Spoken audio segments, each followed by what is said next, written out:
So here we have the Citroen C3 on an 18 plate. I'm going to start off by hopping inside the car and running through some controls first of all. Okay, now that we're inside the car, we're going to start with the dials. Over on the right hand side we have the rev counter. On the left hand side, the speedometer. In the middle at the top, the fuel gauge and coolant temperature gauge. Beneath that, we then have the trip computer, which includes a digital readout for the speedometer, as you can see. To the right hand side of that, it will show you what gear this car is in. It's an automatic, so we of course are in park at the moment.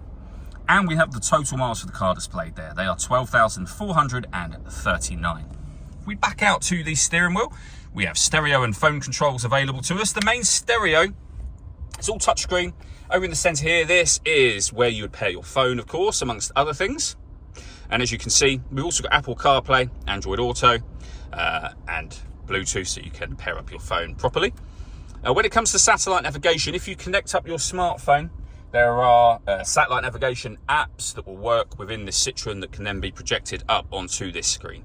When it comes to audio in this car, as we've already established, we've got Bluetooth audio. This car's got DAB radio, FM as well. Plenty of ways to listen to music overall, including USB and iPod input, as you can see just there. We can also adjust our temperature up on here for the car. So fan speed is adjusted here.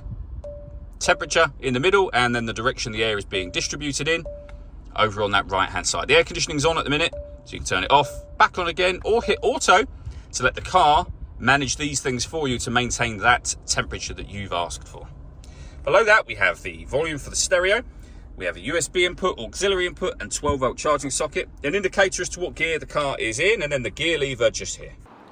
All that leaves me to say is thank you for taking the time to watch this video. If you'd like to come and see this ULEZ compliant car for yourself and have a test drive, please feel free to call either of our MJA sites. We'd love to hear from you soon.